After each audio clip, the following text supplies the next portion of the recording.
Muy buenas noches. Muchas gracias, Rafael, por esa generosa presentación y a la universidad por invitarme. Me he hecho habitual en este escenario. Acompaño a veces con explicaciones sobre los temas políticos, eventos de la universidad y me es muy grato siempre estar acá. Con Rafael tenemos una larga amistad y por eso yo creo que la generosa presentación. Yo tampoco puedo hablar de él con objetividad plena porque lo aprecio mucho, porque me abrió las puertas del diario El Tiempo para escribir una columna. Yo la escribía en el diario El Colombiano, pero fue muy importante empezar a escribir en el diario El Tiempo hace ya muchos años. Y después dejé las páginas del Tiempo para irme a la invitación que me hizo la revista Semana. Y claro, Rafael es un lujo que lo tenga como rector por su sabiduría, pero sobre todo por su bondad y su apertura. Es como la persona más tranquila de esa familia, creo yo. Y quizás por eso es la más sabia de la familia. Y las palabras que acaba de decir pues son de una sencillez enorme, pero también de una profundidad enorme, que no es fácil juntar esas dos cosas, ser sencillo y profundo. A mí me cuesta enormemente las dos cosas. Pero pues estoy aquí para hablar. Y para hablar de un tema que a mí digamos, no solo compromete mi razón y mi análisis, y no puedo tomar gran distancia al tema, porque hablo de esto con el corazón en la mano. Como dijo Rafael, yo estuve en el conflicto armado y vi morir a mis amigos y sentí el pavor de las balas y de las bombas y viví lo que es eso, y me fui a la guerra. Fíjense ustedes, jóvenes que se gradúan hoy, me fui a la guerra aún sin graduarme. Me metí en unas organizaciones populares en una tierra lejana, en el suroeste de Antioquia, en una tierra cafetera, de la mano de un obispo y de unos sacerdotes que llegaron allá a comprometerse con la gente. Tenían la idea de la teología de la liberación, de que va a construir una nueva fe católica basada en la reivindicación del ser humano, del hombre, en la dignidad de los campesinos que eran atropellados de mil formas por terratenientes que los sometían a una explotación bárbara en esa zona. Llegaron allá y nos alentaron a un grupo de estudiantes a que nos metiéramos a la lucha social. Salíamos del colegio de bachillerato a las 5 de la tarde para irnos un grupo de jóvenes a las veredas, a enseñarle a leer y a escribir a los campesinos, y a enseñarles los rudimentos de historia que aprendíamos nosotros, de historia nacional, y a enseñarles con el empuje de los sacerdotes que iban y con las enseñanzas de los sacerdotes y con los rudimentos que nos enseñaban ellos de justicia. Íbamos a decirles que tenían que luchar por sus derechos y que tenían que organizarse, que debían hacer sindicatos, asociaciones agrarias, y que debían construir una voz propia para presentarse ante las autoridades, y lo logramos en ese suroeste. Construimos 25 consejos estudiantiles en los 25 colegios de esa región, construimos una organización campesina, una organización indígena, hicimos muchas cosas y terminamos después, cuando hubo una agresión muy dura sobre esas comunidades y sobre los estudiantes que estábamos en esas luchas, hubo unas agresiones violentas, terminamos también empujados por esos sacerdotes y por un obispo emblemático que no sabía mucho lo que hacíamos, pero creía que lo hacíamos era muy bien. El obispo se llamaba Augusto Trujillo Arango, que después fue un obispo famoso, el de las 7 palabras en Caracol, en los días de Semana Santa. Nos metimos en eso, era un humanismo católico, cristiano, un humanismo especial.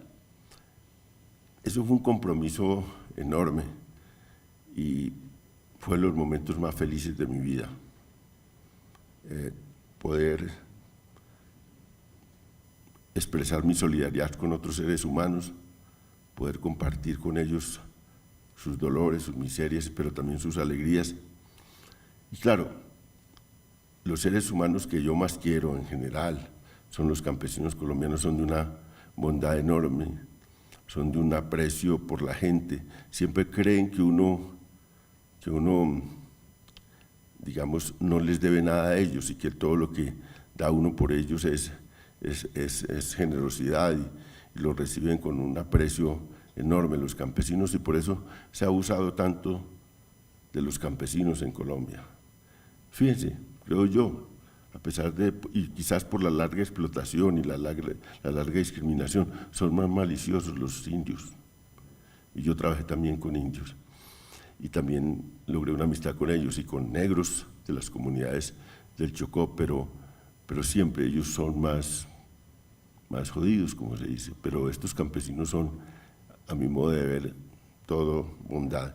Les cuento eso porque a ustedes también, ahora que salen a ejercer una labor profesional, les tocará preguntarse con quién, con qué grupo humano tendrán que comprometerse, solidarizarse, además de su familia, además de sus pretensiones personales. Pues en esa lucha con la gente hubo un día que tomé una decisión que han tomado muchos colombianos a lo largo de 50 años, y es que es la decisión madre de todas, la decisión reina de todas las decisiones, y que es dolorosa, y que, bueno, ojalá no la tengan que tomar más colombianos, y es la decisión de arriesgar la vida por una causa que yo consideraba justa, pero también esa obligación, esa decisión implicaba también la decisión de la posibilidad de cegar la vida de los demás.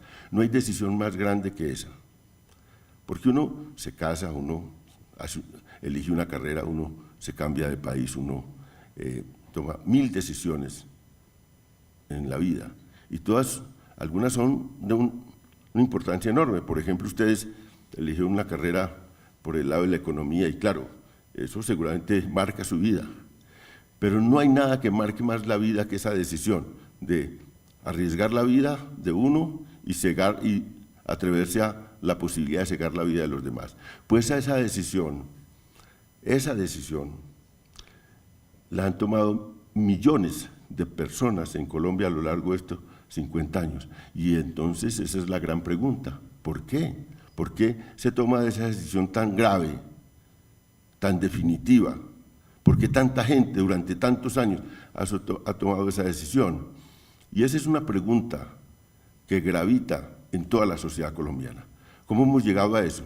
¿Qué nos ha empujado a eso? Pues esa pregunta me la hice yo siempre, siempre. Y me la respondí al principio, poniendo la idea de la causa política, de ese compromiso con la gente, de un país más equitativo, de una democracia más pluralista, más integradora, de una libertad mayor, de golpear los abusos que hacían los de arriba contra los de abajo. Esa me la hacía en ese momento y la respondí, merece la pena. Pero ¿saben una cosa? Después de ir a la guerra, de ver el dolor, de ver morir la gente, después de eso y de momentos muy difíciles, uno de ellos, solo uno de ellos le cuento. Yo había ido de la mano de un obispo y de unos sacerdotes a la guerra, fíjense, y de pronto mi organización, de la cual yo era jefe de esa organización, un frente, el Domingo Laín, un frente guerrillero del Arauca, decide matar a un obispo y lo mata. Yo no podía creerlo, yo estaba en el mando de esa organización. ¿Y qué pasó acá? Eso fue una herida, una cuchillada enorme en mi corazón, de la cual aún no me repongo. Y yo dije, aquí terminó mi presencia en esta guerrilla. Esa noche que yo supe eso, digo, esto terminó mi presencia en esta guerrilla. No puede ser esto. Yo no me fui a la guerra con ideas marxistas. Yo me fui a la guerra con ideas de un humanismo católico, de la reivindicación del ser humano. Y eso fue una de las razones por las cuales me vine a La Paz, por las cuales me comprometí, por las cuales he puesto mi corazón todos estos años, para llegar a este momento también muy feliz, porque si fui feliz en esos días de compromiso para meterme a la guerra, pues hoy estoy muy feliz de que podamos terminar esta confrontación. Se ha hecho un proceso de paz difícil, es que es muy difícil hacer un proceso de paz negociando con una guerrilla que ha hecho tantas cosas desastrosas en el país, que ha ofendido a tanta gente, que ha humillado a tanta gente, que ha golpeado a tanta gente, con el secuestro, con la extorsión, con la muerte, con el desalojo de poblaciones enteras en las zonas. Yo podría hacer un recuento enorme de las cosas que ha hecho la guerrilla y por la cual, con razón, hay tantos odios y tantas broncas sobre ella. Y claro, negociar con alguien que está en esa condición es muy difícil porque, ¿cómo se le dice al pueblo colombiano? Oiga, esta gente merece una oportunidad, merece que negociemos con ellos y que hagamos una negociación política como la que se ha hecho.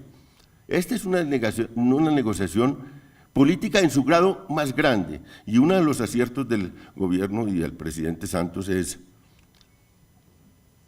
haberles dado carácter político, haber reconocido el carácter político de este conflicto y darles ese estatus político para poder negociar con esa guerrilla. Era la única manera.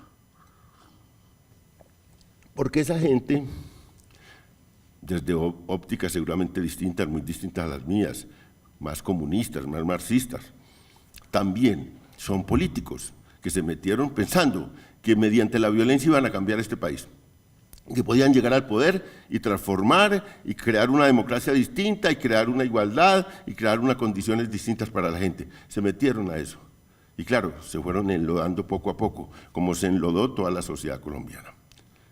Pero son políticos, insoportablemente políticos, no solo son políticos, sino insoportablemente políticos. Uno está para hablar con ellos en La Habana y se sienta con ellos y no hablan sino de política. Por eso cuando se dice aquí que son mafiosos, pues el mafioso habla de alijos de cocaína, de casas con grifos de oro, de prostitutas, de todo lo que se gasta en la plata de los mafiosos, de grandes ostentaciones. Estos tipos no, estos tipos son, yo les decía, oiga, pero ustedes, ¿por qué no hablamos de cosas, literatura, otra cosa? Porque son insoportablemente políticos. Y claro, utilizaron el narcotráfico. Y anoche tenía yo una discusión en un canal de televisión, porque un uribista decía, pero es que los narcotraficantes, ¿cómo se puede pactar con ellos? Y yo, bueno, ahora ustedes no sean más papistas que el Papa. Los señores que hacen la cruzada mundial contra el narcotráfico son los Estados Unidos, que han hecho una política de confrontación al narcotráfico donde se han gastado millones de dólares y han sacrificado millones de personas en esa lucha. Pues esos señores, cuya bandera principal es la lucha con el narcotráfico, al que nadie le puede discutir que son los abanderados de esa lucha, se han reunido con las FARC y les dieron un carácter político. El señor John Kerry, secretario de Estado de Estados Unidos, se reunió con las FARC en La Habana. Y se hubiera reunido Obama si en ese momento hubieran tenido un acuerdo firmado. El presidente de los Estados se hubiera reunido con las FARC, seguro. No se reunió y mandó a John Kerry porque no habían firmado el acuerdo. Ahora, entonces en Colombia resulta que ahora estos señores dicen, no, con narcotraficantes no se puede negociar. Pues con narcotraficantes negocian porque el narcotráfico fue una base de financiación aquí en Colombia, pero es una base de financiación de las guerras en el mundo. La heroína en el triángulo de Birmania, en un triángulo asiático que es muy famoso. Los diamantes untados de sangre en el Congo y en toda esa zona de África es base para porque la guerra se financia con dineros sucios siempre. No hay dineros limpios que financien la guerra. Eso hemos hecho en Colombia. Y claro, ha habido el secuestro, cosa horrible, pero nos hemos hecho muchos daños en esto. Claro, pero es que la contraparte de esa guerrilla infame no es inocente también. Y esta guerra la hemos construido a pulso, todos.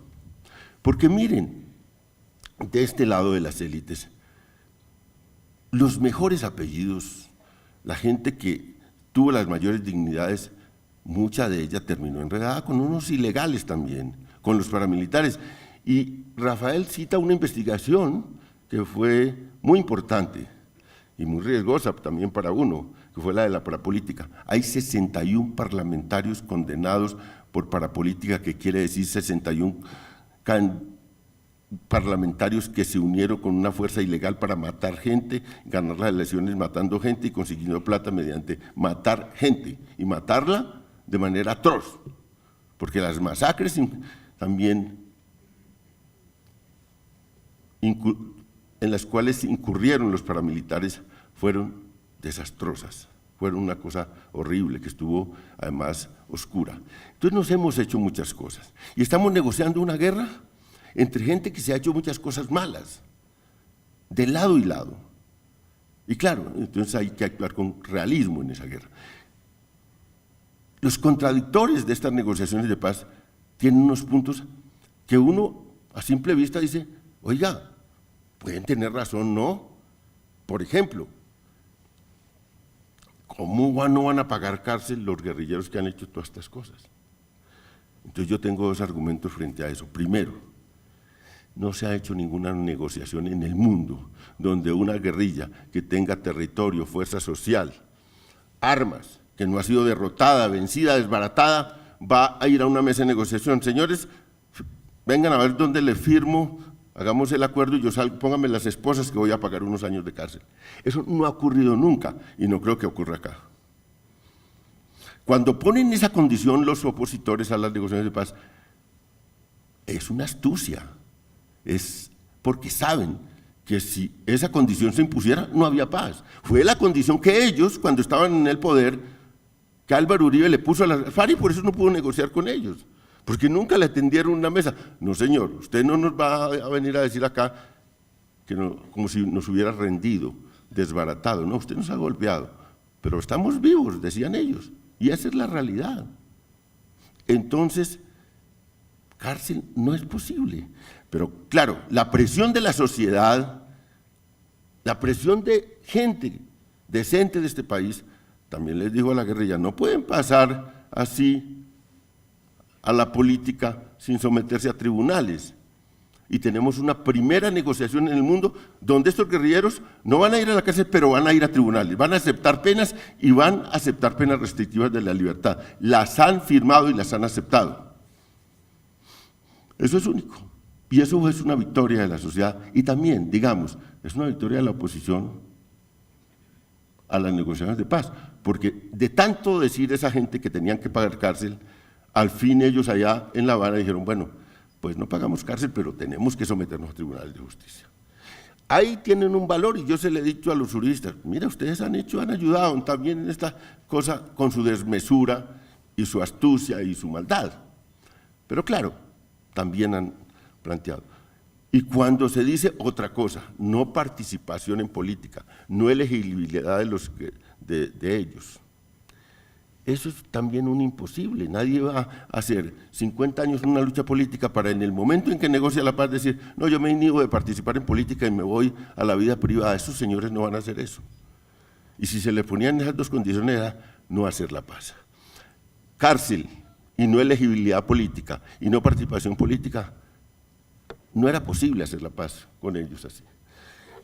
Los campesinos antioqueños tienen un dicho, no sé si los campesinos antioqueños solo, me imagino que todos los campesinos, pero son los que más conozco, que dicen cuando se habla de los huevos, la gallina está implicada.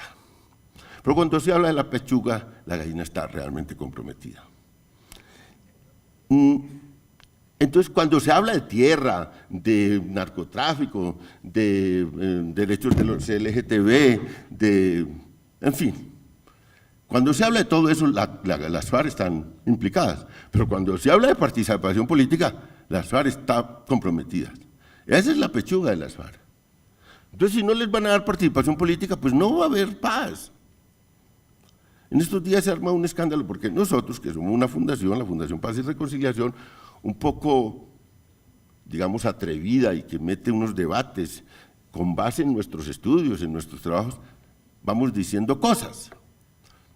Hemos dicho cosas a lo largo de los 4 años sobre cómo negociar con los de las FARC, sobre dónde están las FARC, sobre sus zonas, sobre sus municipios, qué condiciones tienen esos municipios, sobre el duelo de las zonas de concentración, sobre los paramilitares y las bandas criminales, sobre todo, y cuántas zonas les debían dar en la concentración y todo. Y ahora decimos, bueno, ¿cómo empieza la participación política de ellos? Entonces tenemos cosas controversiales que seguramente a ustedes también se escandalizarán con eso. Nosotros pensamos que hay que meterlos en la política ya, inmediatamente se firme, para no dejarles ninguna tentación de otra cosa, para ponerles oficio inmediatamente en la política, que es lo que ellos quieren. Nosotros decimos hay que darle unos cupos en el Senado inmediatamente. Y tenemos una argumentación histórica fuerte para eso, 9 senadores. Y claro, se ha armado la discusión, ¿cómo así? Y además, en forma directa, y además, ¿cómo así que eso es un abuso? Bueno, pues nosotros decimos que hay que meterlo en la política y que el mejor escenario es el Congreso, para que aprendan a hacer política. ¿Por qué? Porque mire, estos señores están 50 años, pero los últimos 15 años estaban en el monte, soportando una confrontación y una ofensiva militar. Cosas como estas. Los que llegaron a La Habana, ninguno conocía un smartphone, un teléfono celular. No sabían lo que estaban haciendo. Hacía 11 años no se veían entre Pablo Catatumbo y Iván Márquez. No se veían, estaban resistiendo una guerra, una ofensiva del Estado enorme. Están aislados. Van a aprender a hacer política. Queremos que aprendan a hacer política y a hacer política buena, con parámetros como los que señaló aquí Rafael Santos, de honestidad, ojalá. Tienen que aprender también a hacer eso, como debe aprender toda la sociedad a hacer eso. Pero tenemos que meterlos en la política. Y claro, eso parece una cosa, mientras se vienen las elecciones del 18, y si en el 18 se deben presentar elecciones y nos sacan un número de senadores importantes, debe ratificarse los que se les concedan ahora para que sigan haciendo ese ejercicio. No van a triunfar a corto plazo. Tienen que aprender unas cosas enormes. ¿Quién le compite a estos políticos colombianos? A Ñoño Elías, a Musa Besaile. ¿Quién les compite a esos? Para sacar votos. Aquí la izquierda ha hecho un ejercicio y se va poniendo viejos y viejos, porque ya todos esos, vea, Robledo ya pelo blanco, disputando, tratando de hacer una fuerza política. Se murió la mayoría de los del Partido Comunista tratando de sacar 1 millón de votos en toda su historia. ¿Y qué tal? Y no podían porque hay una desigualdad de la forma de hacer política, también por su ideología, obviamente, pero porque hay una desigualdad aquí, hay sumas enormes de dinero en la política colombiana, legal e ilegal, todos lo sabemos. Y claro, competir a eso es muy fuerte. Tenemos que darle una oportunidad a la izquierda para que consolide un proyecto político que no va a tener el poder rápidamente, que puede que a largo plazo si cambia, si se transforma, si se moderniza, si se conecta con estas juventudes enlazadas por redes sociales a las cuales venderle ideas es tan difícil.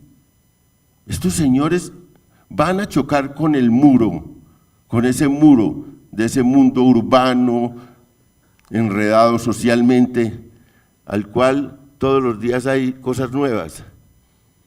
Bueno, pero tenemos que ofrecer una alternativa política.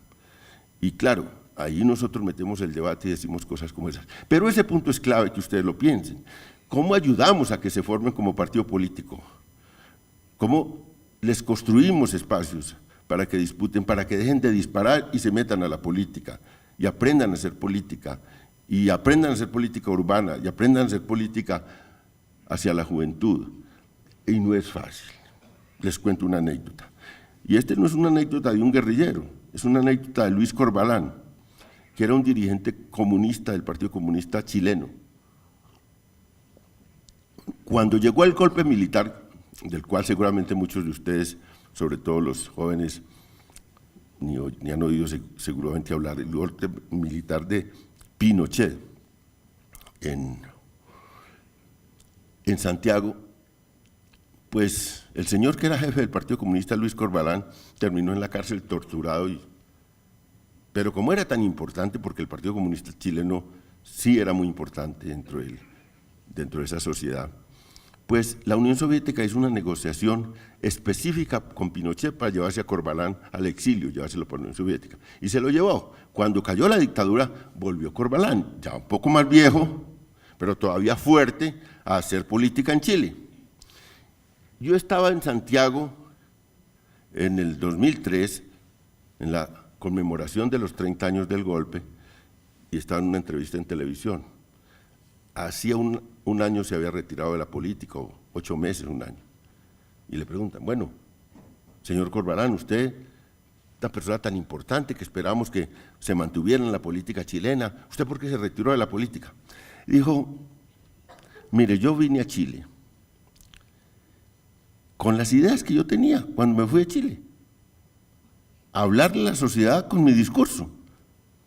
Y eso, yo veía que eso no les llegaba a los jóvenes y a la gente, que eso no me paraban bolas.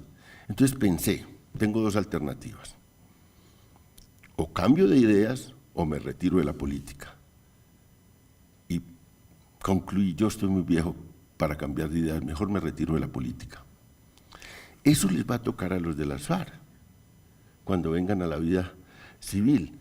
Tendrán que pensar eso, o cambian de ideas para conectarse con este mundo, o seguramente tendrán que retirarse de la política, o condenarse a ser una minoría especial en la política colombiana.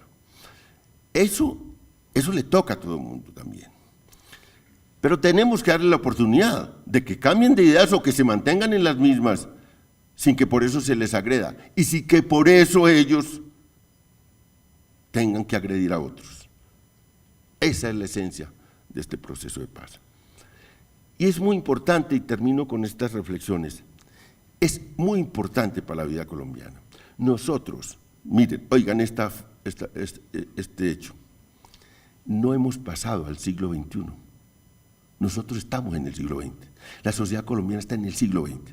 Las guerrillas son del siglo XX, de mitades del siglo XX. Pero tenemos un empresariado muy achapado al siglo XX. Un sindicalismo también, una sociedad anclada todavía en el siglo XX. Este conflicto armado nos ata al siglo XX. La paz es la oportunidad de pasar al siglo XXI. Pero también es la oportunidad para la región latinoamericana. El siglo XX fue un siglo, y sobre todo la segunda mitad del siglo XX, fue un siglo de dictaduras y de respuestas guerrilleras a esas dictaduras en América Latina. Y empezamos a doblar la página de las dictaduras en toda la región, y empezamos a doblar la página de las guerrillas en toda la región. Colombia es el último país en doblar esa página. Y es triste, porque nosotros somos gente que nos valoran afuera como gente muy inteligente. ¿Qué les pasa a esta gente tan inteligente? Dicen en los otros países. Porque nosotros miramos por encima del hombro a los ecuatorianos, miramos por encima del hombro a los venezolanos, pero también a los chilenos. ¿Y estos qué les pasa? Si se creen tan inteligentes, ¿por qué mantuvieron esta guerra tan larga? ¿Por qué están atados todavía al siglo XX? ¿Por qué no pasan al siglo XXI? Pues esta es la oportunidad de pasar al siglo XXI, y ustedes tienen que ayudar a eso. Y tenemos unas tareas inmediatas, tenemos que salir a respaldar esa paz que no es de nadie, en especial, sino de todos. Tenemos que salir a hacer una campaña, a dar argumentos, a presentar estas cosas, a ver qué es una paz realista, qué es una paz que nos va a traer un país distinto, a construir ese país distinto. Lo podemos hacer desde el espacio más pequeño, yo lo he comprobado. Yo tengo una pequeña fundación, he hecho una pequeña fundación, decidí no meterme en la política práctica, pensé, es como difícil conseguir electores, voy a dedicarme a conseguir lectores, que pueda ser quizás más fácil, me dediqué a conseguir lectores, y claro, ha sido generosa esta sociedad conmigo, y desde ahí he hecho una cosa pequeña que son importantes para el país. Uno, si tiene una convicción y tiene una idea, y se compromete con ellas y tiene carácter para llevar esa idea a fondo, porque una de las cosas que más le falta a este país es carácter de la gente, para comprometerse con ideas y llevarlas al fondo, ideas buenas. Si ustedes se comprometen, van a aportarle mucho a este país. Todo esto, todo este discurso, todo el discurso económico es una construcción propia. No hay leyes ineluctables en la naturaleza ni en la economía. No hay nada que no haya hecho el ser humano y que no pueda transformar el ser humano. Hay un libro que leí este año, que es un libro emblemático para mí, un libro de un hebreo, de un israelí, de Harari, de Animales a Dioses, de un humor impresionante, y explica los 70.000 años de los grupos humanos, desde los homos, pasando por los homo sapiens, hasta los oficinistas de hoy que llama él. Impresionante esa historia, porque él dice una cosa: todo lo que la civilización, todo lo que hemos construido es ficción y es construido por nosotros. Toda la economía es ficción, es construida por nosotros. Son unas cosas, unos códigos que hemos construido los seres humanos.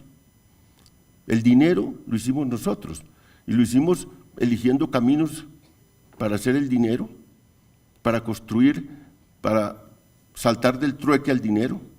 Eso fue una construcción humana. Y elegimos, habíamos podido elegir otra cosa, elegimos el oro y la plata como símbolo del dinero. Podríamos haber elegido otra cosa. Y después pasamos a un dinero intangible que está en los bancos y no está en los bancos, porque es una ficción también todo eso. Y como es una narrativa y una construcción propia, como es el derecho, como son todas las cosas, son códigos de confianza que nos hemos dado entre todos, reglas que hemos construido, naciones que hemos construido del artificio completo. Podemos también transformarlas. La economía es transformable. Lo que llaman hoy capitalismo era antes una narrativa económica y hoy en día dicen que es una cosa incambiable porque corresponde a la naturaleza del ser humano. Nada corresponde a la naturaleza del ser humano, ni siquiera la propia naturaleza del ser humano, porque es absolutamente transformable y cambiable todo. Y es cambiable como queramos. Antes, pues los negros no tenían, y los indios no tenían alma. Después tuvieron alma, se las dimos nosotros.